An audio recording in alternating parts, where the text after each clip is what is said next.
សាកស្រមៃបន្តិចមើលថាពិភពលោកសម័យថ្មីរបស់យើងនឹងទៅជាយ៉ាងណានៅ1000ឆ្នាំទៀតតើនឹងមានអ្វីសេសសល់ខ្លះពីសមិទ្ធផលដ៏អស្ចារ្យរបស់យើងទូរស័ព្ទទំនើបដ៏ភ្លឺរលោងរបស់យើងនឹងក្លាយទៅជាកំទេចកំទីគីមីដ៏មានជាតិពុលអគារខ្ពស់កប់ពុកដែលធ្វើពីកញ្ចក់និងបេតុងនឹងដួលរលំដោយសារឥទ្ធិពលនៃខ្យល់បក់និងការច្រេះស៊ីយ៉ាងខ្លាំងហើយរាល់ការផ្ទុកទិន្នន័យលើ Cloud បន្សា Digital និងចំណេះដឹងរាប់ភេតាបៃនឹងរលាយបាត់អស់គ្រាន់តែមានការដាច់ចរន្តអគ្គិសនីទូទាំងពិភពលោកជាលើកដំបូងHard disk របស់យើងនឹងបាត់បង់ដៃឆក់ហើយម៉ាស៊ីនមេនឹងក្លាយជាអេតចាយដែលគ្មានប្រយោជន៍យើងមានមោទនភាពចំពោះខ្លួនឯងខ្លាំងណាស់ហើយជឿជាក់យ៉ាងមុតមមថាយើងកំពុងស្ថិតនៅចំណុចកំពូលនៃការរីកចម្រើនរបស់មនុស្សជាតិដោយសម្លឹងមើលទៅមនុស្សសម័យបុរាណដែលស្លៀកសំពត់ចង្ក្បិនក្នុងន័យមើលងាយដូចជាទម្លាប់ទៅហើយប៉ុន្តែចុះបើភាពជឿជាក់លើខ្លួនឯងខ្លាំងពេករបស់យើងគ្រាន់តែជាការយកច្រឡំរួមគ្នាដ៏ធំបំផុតនោះ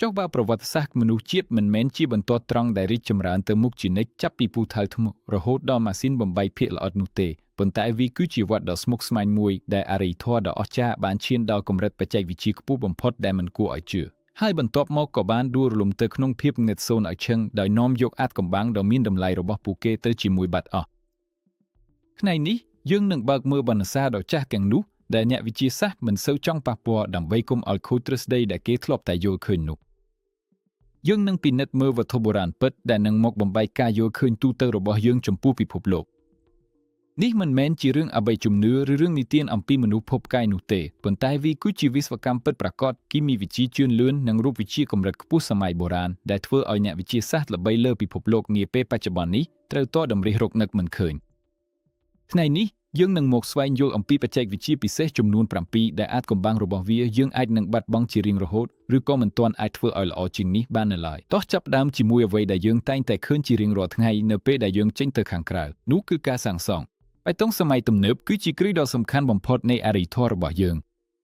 ងស្ពានដ៏ធំសម្បើមទំនប់ទឹកដ៏វែងអន្លាយនិងលេនដ្ឋានដ៏ជ្រៅសុទ្ធតែពឹងផ្អែកលើវាទាំងអស់ប៉ុន្តែសម្ភារៈបច្ចេកវិទ្យាខ្ពស់របស់យើងនេះមានបញ្ហាធំមួយដែលមិនអាចដោះស្រាយបាននោះគឺវាមានអាយុកាលកំណត់ហើយអាយុកាលរបស់វាគឺខ្លីគួរឲ្យខ្លាចណាស់ជាមធ្យមបេតុងអាមេដែលមានគុណភាពខ្ពស់នាពេលបច្ចុប្បន្នអាចប្រើប្រាស់បានត្រឹមតែ50ឆ្នាំឬយ៉ាងច្រើនបំផុតគឺ100ឆ្នាំប៉ុណ្ណោះបន្ទាប់ពីនោះវានឹងមានស្នាមប្រេះតូចដែលមិនអាចជៀសផុតបានហើយទឹកនឹងជ្រាបចូលទៅក្នុង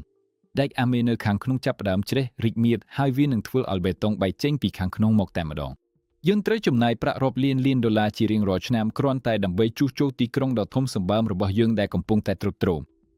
ឥឡូវនេះសូមក្រឡេកទៅមើលឆ្នេរសមុទ្រមេឌីទែរ៉ានីវិញហើយពិនិត្យមើលកំទេចកំទីនៃទំនប់ការពាររលកសមុទ្ររបស់រ៉ូម៉ាំងបុរាណពួកវាបានឈរយ៉ាងរឹងមាំនៅក្នុងទឹកប្រៃនិងទប់ទល់នឹងរលកព្យុះដ៏ខ្លាំងក្លាអស់រយៈពេលជាង2000ឆ្នាំមកហើយប្រាសាទផង់តេអុងដ៏ល្បីល្បាញនៅទីក្រុងរ៉ូមនៅតែមានដំបូលរាងមូលធ្វើពីបេតុងគ្មានដែកអាមេដែលធំជាងគេបំផុតនៅលើពិភពលោកដែលមានទម្ងន់រាប់ពាន់តោនហើយវាមិនមានស្នាមប្រេះដែលគួរឲ្យបារម្ភសូម្បីតែបន្តិចតើអាណាចក្រដែលកងទ័ពប្រើតែដាវខ្លីក្នុងការប្រយុទ្ធអាចបង្កើតសម្ភារៈដែលធន់នឹងពេលវេលាបានយ៉ាងដូចម្តេចអស់រយៈពេលជាយូរមកហើយអ្នកវិទ្យាសាស្ត្របានគិតថាជនជាតិរ៉ូម៉ាំងគ្រាន់តែចេះលីកំបោរភេទភ្នំភ្លើងពីតំបន់ប៉ូស៊ូអូលីនិងទឹកសមុទ្របានយ៉ាងល្អតែប៉ុណ្ណោះប៉ុន្តែរាល់ការប៉ុនប៉ងចម្លងរូបមន្តនេះឲ្យបានត្រឹមត្រូវនៅក្នុងមន្ទីរពិសោធន៍ដ៏ទំនើបសុទ្ធតែបានបរាជ័យយ៉ាងដំណំផលិតផលដែលយើងធ្វើតាមនោះគឺមានសភាពស្រួយខ្លាំងហើយទើបតែពេលថ្មីនេះទេនៅពេលដែលគេយកសំណាកទៅស្កេនកាំរស្មី X ទើបការពិតដ៏គួរឲ្យភ្ញាក់ផ្អើលត្រូវបានលាតត្រដាងនៅក្នុងបេតុងរ៉ូម៉ាំងគេបានរកឃើញកំទេចកំបោររស់ទំហំប៉ុនមីលីម៉ែត្រដែលពីមុនពួកអ្នកប្រាជ្ញស្មានថាជាការធ្វេសប្រហែសរបស់ពួកគិសកលសំណង់តាមពិតទៅវាគឺជាយន្តការគីមីដ៏ឆ្លាតវៃនិងត្រូវបានកញ្ញាយ៉ាងល្អឥតខ្ចោះសម្រាប់ការជួសជុលខ្លួនឯងនៅពេលដែលជញ្ជាំងមានស្នាមប្រេះតូចដោយសារដីស្រុតហើយមានទឹកជ្រាបចូលទៅក្នុងនោះវានឹងមានប្រតិកម្មភ្លាមជាមួយកំបោរនេ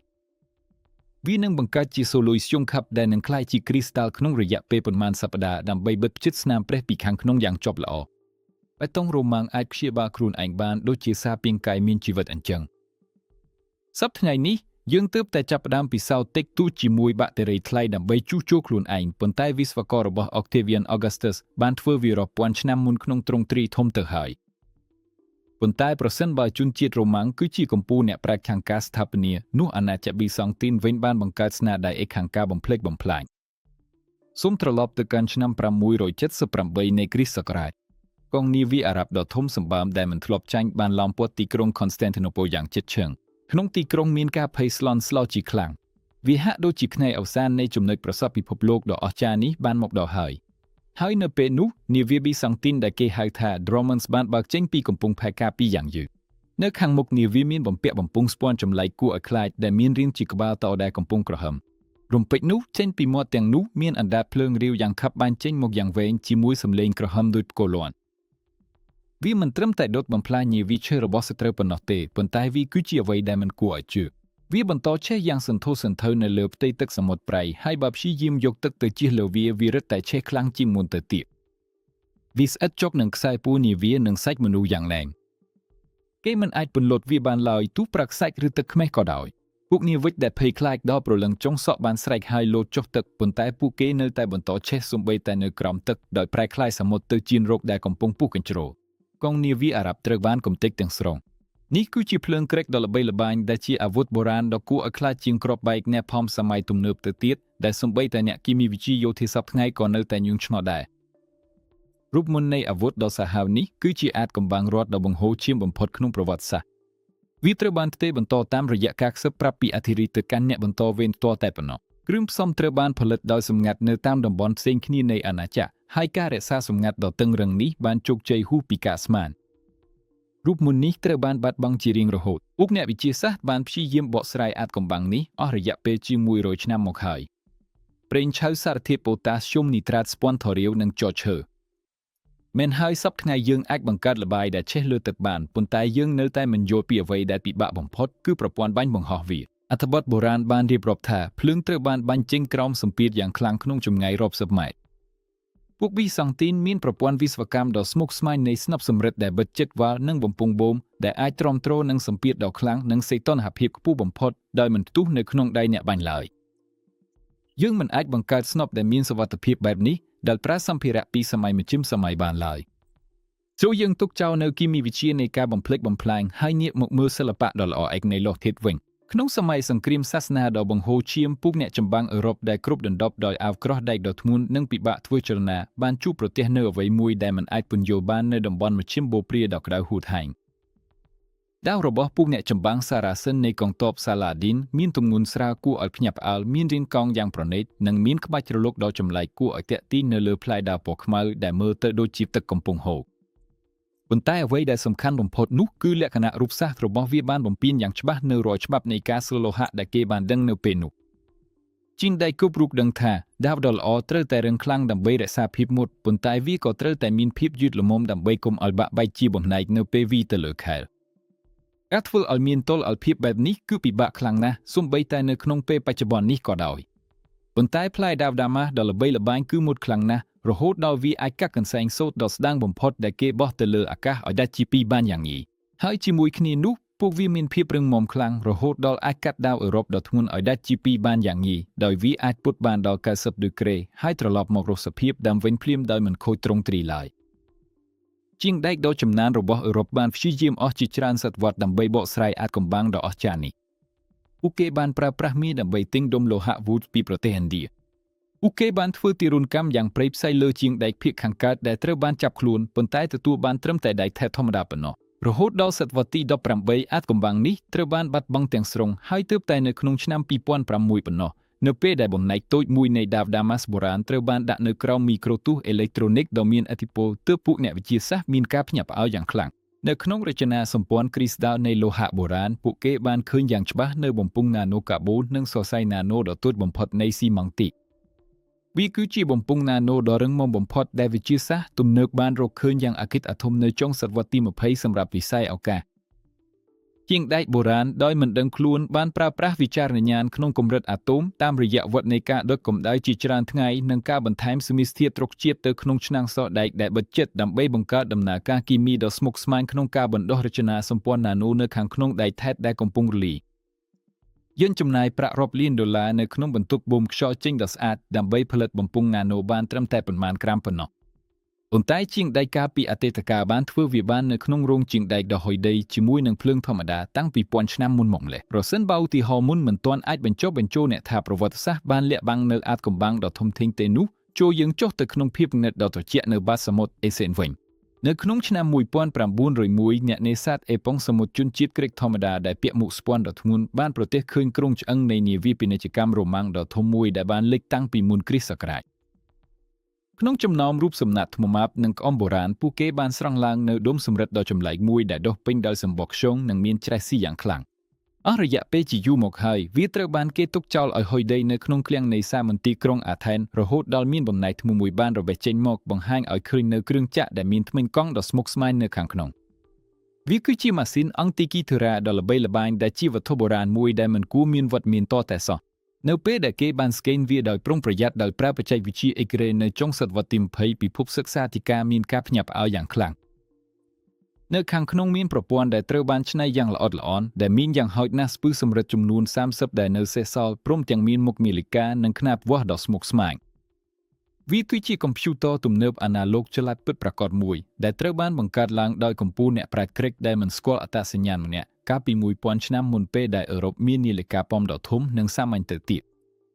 ម៉ាស៊ីនដាក់តាមខ្លួននេះអាចគណនាចលនារបស់ភពនានាជាមួយនឹងភាពត្រឹមត្រូវផ្នែកគណិតវិទ្យាដ៏គួរឲ្យភ្ញាក់ផ្អើលព្រមទាំងអាចទស្សន៍ទីពេលវេលាពិតប្រាកដនៃសូរអគ្គិសដោយគិតគូរពីវដ្តឆ្នាំបង្គ្រប់ដ៏ស្មុគស្មាញនិងបង្ហាញពីការវិភាគនៃកីឡាអូឡ িম্প ិកផងដែរប៉ុន្តែអ្វីដែលគួរឲ្យភ្ញាក់ផ្អើលនោះមិនមែនត្រឹមតែអ្វីដែលវាអាចធ្វើបាននោះទេប៉ុន្តែគឺរបៀបដែលវាត្រូវបានបង្កើតឡើងធ្មេញរបស់ស្ពឺតូចមួយចំនួនមានប្រវែងត្រឹមតែ1មីលីម៉ែត្រប៉ុណ្ណោះហើយត្រូវបានកាត់ក្នុងមុំដ៏ល្អឥតខ្ចោះបំផុតដើម្បីបង្កើតវាបានគេត្រូវការចំណេះដឹងគណិតវិទ្យាកម្រិតខ្ពស់រួមទាំងប្រព័ន្ធបញ្ជូន differential និងឧបករណ៍ដែលមានភាពជាក់លាក់ខ្ពស់ដែលមិននឹកស្មានដល់សម្រាប់សម័យបុរាណតើម៉ាស៊ីនក្រឡង់ដែលមានភាពជាក់លាក់ទាំងនេះបាត់ទៅណាដោយគ្មានដានបែបនេះតើប្លង់មេទាំងនេះត្រូវបានដុតបំផ្លាញនៅក្នុងភ្នក់ភ្លើងរបស់អ្នកណាយន្តការ Antikythera Antikythera បញ្ជាក់យ៉ាងច្បាស់ថានៅក្នុងពិភពបុរាណមានប្រពៃណីវិស្វកម្មដ៏អស្ចារ្យមួយដែលត្រូវបានលុបបំបាត់ចោលទាំងស្រុងពីផែនដីដែលធ្វើឲ្យមនុស្សជាតិធ្លាក់ចូលក្នុងភាពល្ងង់ខ្លៅអស់រយៈពេល1500ឆ្នាំឥឡូវនេះយើងងាកទៅមើលបែកម្ខាងទៀតនៃពិភពលោកគឺប្រទេសចិនបុរាណក្នុងឆ្នាំ132នៃគ្រិស្តសករាជក្នុងសម័យរាជវង្សហៀនដ៏មានអំណាចការកាត់ឡើងនៅគ្រោះរញ្ជួយដីដ៏បំផ្លិចបំផ្លាញភ្លាមសម្រាប់អាណាចក្រដ៏ធំធេងតែងតែនាំមកនូវការបំផ្លិចបំផ្លាញខេត្តនានាគ្រោះទុរភិក្សនិងការបះបោររបស់កសិករដែលមិនអាចជៀសផុតបានអធិរាជនៅក្នុងរាជធានីត្រូវតែដឹងពីគ្រោះមហន្តរាយភ្លាមដើម្បីអាចបញ្ជូនជំនួយទៅបានទាន់ពេលវេលាហើយអ្នកប្រាជ្ញក្នុងរាជវាំងដ៏ឆ្នើមម្នាក់ឈ្មោះចាងហឹងយ៉េងហេងបានបង្កើតឧបករណ៍ដ៏អស្ចារ្យមួយដែលមើលទៅដូចជាស្នាដៃសិល្បៈដ៏ប្រណីតប៉ុន្តែនៅខាងក្នុងវាដំណើរការដូចជាឧបករណ៍ចាប់សញ្ញាអេឡិចត្រូនិកទំនើបដែលមានភាពជាក់លាក់ខ្ពស់វាគឺជាភាជន៍សម្រិតដ៏ធំនិងធ្ងន់ដែលមានអង្កត់ផ្ចិតប្រហែល2ម៉ែត្រនៅផ្នែកខាងក្រៅនៃជញ្ជាំងរបស់វាមានរូបនាគចំនួន8ដែលត្រូវបានចាក់ពុម្ពយ៉ាងស្ទាត់ជំនាញដោយបែរមុខទៅរកទិសទាំង8នៅក្នុងមាត់ដែលមានធ្មេញមុតស្រួចរបស់នាគនីមួយមានក្របឃ្លីសម្រិតដ៏ធ្ងន់មួយហើយនៅខាងក្រោមមានរូបសត្វគីង្គក់ចំនួន8ដែលហាមាត់រង់ចាំគំនិតនៃការបង្កើតគឺថាប្រសិនបើមានការរញ្ជួយដីកើតឡើងនៅកន្លែងណាមួយយន្តការសម្ងាត់រស់រវើកនៅក្នុងភីតដែលបិទជិតនឹងដំណើរការនាគមួយនឹងហាមាត់ហើយក្របឃ្លីនឹងធ្លាក់ចូលមាត់គីង្គក់ជាមួយសំឡេងលាន់នឿបង្ហាញពីទីដែលចំណុចកណ្ដាលនៃការរញ្ជួយដីតើវាស្ដាប់ទៅដូចជារឿងនិទានបូព្រាដែរឬទេថ្ងៃមួយនៅក្នុងរាជវាំងអធិរាជសំឡេងលាន់នឿនៃក្របឃ្លីធ្លាក់បានបន្លឺឡើងក្របឃ្លីបានធ្លាក់ចុះមកប៉ុន្តែគ្មាននរណាម្នាក់នៅក្នុងរាជធានីដ៏អ៊ូអរមានអារម្មណ៍ថាមានការរញ្ជួយសំបីតែបន្តិចនៅក្រោមជើងរបស់ពួកគេឡើយពួកអ្នកចំណែននៅក្នុងរាជវាំងបានចាប់ផ្ដើមសើចចំអកឲ្យវិស្វកររូបនេះយ៉ាងខ្លាំងដោយចោទប្រកាន់គាត់ថាជាអ្នកបោកប្រាស់ប៉ុន្តែប៉ុន្មានថ្ងៃក្រោយមកអ្នកនាំសារម្នាក់បានជិះសេះយ៉ាងលឿនចូលមកក្នុងរាជវាំងមកពីខេត្តដាច់ស្រយាលមួយដែលមានចម្ងាយ600គីឡូម៉ែត្រពីរាជធានីនៅទីនោះមានគ្រោះរញ្ជួយដីដ៏ខ្លាំងក្លាមួយបានកាត់ឡើងឧបករណ៍នេះបានដំណើរការយ៉ាងត្រឹមត្រូវបំផុតអ្នកជំនាញរញ្ជួយដីសម័យទំនើបនៅតែព្យាយាមស្វែងយល់ពីការរៀបចំផ្នែកខាងក្នុងនៃឧបករណ៍វាស់រញ្ជួយដីនេះនៅឡើយយើងដឹងថាមានប៉ោមួយនៅចំកណ្ដាលប៉ុន្តែតើវាត្រូវបានគេកំណត់ឲ្យមានភាពរੂមរវើកយ៉ាងអស្ចារ្យបែបណាដើម្បីកុំឲ្យវាមានប្រតិកម្មទៅនឹងរំញ័រជាប្រចាំពីការធ្វើដំណើរនៃរទេះធ្ងន់និងជំហានជើងរបស់មនុស្សរាប់ពាន់នាក់ប៉ុន្តែវាបែរជាមានប្រតិកម្មតែចំពោះរលកសញ្ញារញ្ជួយដីដែលមានព្រៃកង់ទាបពីចម្ងាយទៅវិញដោយគ្មានបន្ទះឈីបដែលប្រើតែមេកានិកសុទ្ធសាធទល់ឲ្យភាពទំនាញនិងសូរស័ព្ទនៃសម្រិតចាងហឹងបានបង្កើតឧបករណ៍រាវរកដែលធ្វើឲ្យអ្នកជំនាញសម័យបច្ចុប្បន្នចំណែនយ៉ាងខ្លាំងហើយឥឡូវនេះយើងកំពុងខិតជិតដល់ការរកឃើញដ៏ចម្រូងចម្រាសនិងគួរឲ្យរំភើបបំផុតមួយនៅក្នុងប្រវត្តិសាស្ត្របុរាណវិទ្យាចំពោះអ្វីដែលវិទ្យាសាស្ត្រផ្លូវការព្យាយាមហៅយ៉ាងរអាក់រអួលថាគ្រាន់តែជាភេជ្ជៈសម្រាប់ពិធីសាសនាប៉ុន្តែអ្នកដែលចូលចិត្តសិក្សាស្រាវជ្រាវចាត់ទុកថាជាភស្តុតាងដ៏រឹងមាំដែលថាអគ្គិសនីត្រូវបានរកឃើញតាំងពី2000ឆ្នាំមុន Alexandro Volta ទៅទៀត នៅក្នុងឆ្នាំ1936អំឡុងពេលការជីកកកាយដ៏ហុយទ្រលោមនៃទីតាំងទីលំនៅរបស់ជនជាតិផាធៀនបុរាណនៅទីក្រុងបាក់ដាតកម្មករបានជីកឃើញក្អមដីអាតូចចម្លែកដែលមានស្លាកស្នាមជ័រឈើប៊ីតុងនៅខាងក្នុងក្អមនីមួយមានស៊ីឡាំងស្ពាន់ដែលរមូរហើយនៅខាងក្នុងនោះមានដំបងដែកដែលមានស្លាកស្នាមច្រេះស៊ីដោយសារអាស៊ីតខ្លាំងដែលត្រូវបានញែកចេញពីស្ពាន់យ៉ាងប្រុងប្រយ័ត្នដោយឆ្នុបជ័រឈើប៊ីតុងដ៏ក្រាស់សិស្សសាលាសម័យទំនើបណាម្នាក់គ្រាន់តែក្រឡេកមើលអាយ៉ាក្រាមនេះនិងនិយាយព្រាមថានេះគឺជាកសិកាករវ៉ានិកបុរាណដែលជាថ្មពលពិតប្រាកដតែម្ដងការពិសោធន៍បានបង្ហាញថាប្រសិនបើចាក់អេឡិចត្រូលីតដែលមានស្រាប់ណាមួយចូលទៅក្នុងកមនេះឧទាហរណ៍ទឹកទំពាំងបាយជូរផ្អាប់ឬទឹកខ្មេះស្រានោះរចនាសម្ព័ន្ធនេះនឹងចាប់ផ្ដើមផលិតចរន្តអគ្គិសនីដែលមានស្ថិរភាពភ្លាមជាមួយនឹងកម្លាំងតង់ស្យុងប្រហែលពី 1.5 ទៅ 2 វ៉ុលហើយប្រសិនបើអ្នកភ្ជាប់ក្អមបែបនេះជាច្រើនជាមួយនឹងខ្សែស្ពាន់អ្នកនឹងទទួលបានថាមពលដែលធ្វើឲ្យអ្នកមានអារម្មណ៍ឈៀបនៅចុងម្រាមដៃតែហេតុអ្វីបានជាជនជាតិផាធៀនត្រូវការទប់ស្កាត់និងប្រើប្រាស់អគ្គិសនីអ្នកស្រាវជ្រាវភាគច្រើនយល់ស្របថាចរន្តនេះត្រូវបានប្រើសម្រាប់ដំណើរការស្រោបអគ្គិសនីពោលគឺការស្រោបស្រទាប់មាសដ៏ស្ដើងនិងរលោងឥតខ្ចោះទៅលើគ្រឿងអលង្ការប្រាក់ដែលមានតម្លៃថោកគ្រាន់តែសាកល្បងគិតអំពីទំហំនៃការពិតនេះមើលខណៈពេលដែលគោលសម្ព័ន្ធព្រៃផ្សៃនៅក្នុងព្រៃនៃទ្វីបអឺរ៉ុបកំពុងរត់កាន់ដំបងឈើនៅមជ្ឈិមបូព្រាជាមាសនិងអ្នកលេងប៉ាហេដ៏ទំនើបបានធ្វើការយ៉ាងស្ងប់ស្ងាត់ជាមួយនឹងដំណើរការអេឡិចត្រូលីសដោយគ្រប់គ្រងលំហូរអេឡិចត្រូនដែលមើលមិនឃើញដោយទំនុកចិត្តការរកឃើញនេះបានបំបែកការប្រវត្តិនៃការអភិវឌ្ឍវិទ្យាសាស្ត្រពិភពលោកទាំងស្រុងចំណេះដឹងអំពីអគ្គិសនីមិនមែនត្រូវបានរកឃើញដោយការលំបាកខ្លាំងនៅក្នុងសតវត្សទី18នោះទេវាគ្រាន់តែត្រូវបានរកឃើញឡើងវិញនៅលើគំនរបាក់បែកនៃបច្ចេកវិទ្យាដែលត្រូវបានគេបំភ្លេចចោលប៉ុណ្ណោះហើយជាចុងក្រោយវគ្គបញ្ចប់ដ៏អស្ចារ្យនៃការស៊ើបអង្កេតរបស់យើងចូលយើងចាក់ចេញពីអឺរ៉ាស៊ីហើយធ្វើដំណើរទៅកាន់ទីខ្ពស់ក្នុងពុកទៅកាន់ជួរភ្នំអង់ដេសក្នុងទ្វីបអាមេរិកខាងត្បូងដ៏ឆ្ងាយបន្ទាយថ្មដ៏ធំសម្បើមសាក់សៃហ៊ូម៉ាន់និងពីក្រុងដែលបាត់បង់របស់ពួកអ៊ុយកាម៉ាជូពីជូខ្យល់អាកាសស្ដាល់នៅលើភ្នំនិងលក្ខខណ្ឌដ៏លំបាកបំផុតនៅពេលដែលពួកអ្នកឈ្លានពានអេស្ប៉ាញដ៏សាហាវខូខើបានឃើញជញ្ជាំងដ៏ធំសម្បើមទាំងនេះជាលើកដំបូងពួកគេបានធ្វើសញ្ញាឈើឆ្កាងដោយភាពភ័យខ្លាចហើយបានសរសេរទៅកាន់ស្តេចយ៉ាងម៉ត់ចត់ថានេះត្រូវបានសាងសង់ឡើងដោយបិសាចដ៏មានអំណាចនៅចំពោះមុខយើងគឺជាការរៀបថ្មភកនដែលត្រូវបានធ្វើឡើងដល់កម្រិតល្អឥតខ្ចោះគួរឲ្យខ្លាចដុំថ្មដ៏ធំសម្បើមដែលធ្វើពីថ្មក្រានីតនិងថ្មអង់ដេស៊ីតដ៏រឹងបំផុតដែលខ្លះមានទម្ងន់100ឬរហូតដល់200តោនដែលមិនគួរឲ្យជឿត្រូវបានរៀបបញ្ចូលគ្នាដោយមិនប្រើស៊ីម៉ង់តសូម្បីតែ1ក្រាមទាំងនេះគឺជាភកនដ៏ស្មុគស្មាញមិនគួរឲ្យជឿដែលមានជ្រុងរាប់សិបដែលត្រូវបានផ្គុំចូលគ្នាដោយភាពជាក់លាក់ដ៏អស្ចារ្យរហូតដល់សន្លឹកក្រដាសមួយសន្លឹកក៏មិនអាចសុកចូលចន្លោះថ្មទាំងពីរបានដែរលើសពីនេះទៅទៀតផ្ទាំងថ្មដ៏ធំសម្បើមទាំងនេះត្រូវបានភ្ជាប់គ្នាជាប្លង់វេវិមាត្រដ៏ស្មុគស្មាញពួកវាដូចជាបំណែកនៃល្បែងគុំរូបដ៏អស្ចារ្យដែលលូកចូលទៅក្នុងជញ្ជាំងយ៉ាងជ្រៅបង្កើតបានជាសោភ្ជាប់គ្នាតែជនជាតិអ៊ីនកាបុរាណដែលគ្មានឧបករណ៍ដៃគ្មានកង់និងគ្មានសត្វអូទីងអាចកាប់ទាំងថ្មភ្នំទាំងនេះបានដោយរបៀបណាតើពួកគេអាចដឹកជញ្ជូនថ្មរាប់រយតោនឆ្លងកាត់តំបន់ភ្នំដោយរបៀបណាហើយអ្វីដែលសំខាន់បំផុតដែលធ្វើឲ្យវិស្វករងឿងឆ្ងល់នោះគឺតើពួកគេផ្គុំរូបរាងភោជ្រុងទាំងនេះដោយភាពជាក់លាក់កម្រិតមីក្រូតាំងពីលើកដំបូងដោយរបៀបណាមានទ្រឹស្ដីដ៏ក្លាហានមួយចំនួនដែលថាជនជាតិអ៊ីនកាមានអាថ៌កំបាំងនៃសារធាតុចម្រាញ់ម្យ៉ាងដែលធ្វើឲ្យថ្មរឹងទន់ផ្លាស់ប្ដូរថ្មក្រានីតដ៏រឹងឲ្យទៅជាដូចដេកអាតុនដែលអ្នកសាងសង់គ្រាន់តែសង្កត់វាចូលទៅក្នុងកន្លែងដែលត្រូវការវាហាក់ដូចជាឆ្កួតបន្តិចមែនប៉ុន្តែស្ថាបត្យករសម័យទំនើបដែលបំពាក់ដោយឡាស៊ែរដ៏ជាក់លាក់បានសារភាពដោយត្រង់ថាសប្តាហ៍ថ្ងៃនេះការសាងសង់សូម្បីតែផ្នែកតូចមួយនៃជញ្ជាំងបែបនេះនឹងត្រូវចំណាយអស់រាប់ពាន់លានដុល្លារនិងត្រូវការការខិតខំប្រឹងប្រែងពីអ្នកប្រាជ្ញកម្ពុជាលើពិភពលោកចំណែកឯអ្នកសាងសង់បុរាណវិញបានកសាងទីក្រុងទាំងមូលតាមរបៀបនេះដែលអាចទប់ទល់នឹងការរញ្ជួយដីដ៏ខ្លាំងក្លាបានយ៉ាងងាយស្រួលក្នុងអំឡុងពេលនៃការរញ្ជួយដីដ៏គួរឲ្យភ័យខ្លាចនៅទីក្រុងគូស្កូក្នុងឆ្នាំ1950វិហារអេស្ប៉ាញសម័យអាណានិគមបានដួលរលំប៉ុន្តែជញ្ជាំងបុរាណរបស់ជនជាតិអ៊ីនកាគ្រាន់តែរង្គើបន្តិចរួចក៏ត្រឡប់ទៅរកទីតាំងដើមដ៏ល្អឥតខ្ចោះវិញហើយយើងអាចទាញសេចក្តីសន្និដ្ឋានចុងក្រោយអ្វីខ្លះពីចំណុចទាំងអស់នេះប្រវត្តិសាស្ត្ររបស់យើងមិនមែនជាដំណើរកម្សាន្តដ៏សុវត្ថិភាពនៅក្នុងសារមន្ទីរដែលមានពន្លឺភ្លឺច្បាស់ដែលសមិទ្ធផលទាំងអស់ត្រូវបានរៀបចំតាមលំដាប់លំដោយត្រឹមត្រូវពីសាមញ្ញទៅស្មុគស្មាញនោះទេប្រវត្តិសាស្ត្រគឺជាមហាសមុទ្រនៃពេលវេលាដ៏សាហាវនិងមិនអាចទីទុកជាមុនបានដែលលេបត្របាក់យុគសម័យទាំងមូលដោយគ្មានមេត្តាបច្ចេកវិទ្យាដ៏អស្ចារ្យទាំង7នេះបង្ហាញយើងនៅរឿងដ៏គួរឲ្យភ័យខ្លាចមួយគឺវឌ្ឍនភាពបច្ចេកវិទ្យាមិនត្រូវបានធានាសម្រាប់យើងជារៀងរហូតនោះទេចំណេះដឹងដែលបានសន្សំទុកអាចនឹងបាត់បង់ក្នុងមួយប៉ព្រិចភ្នែក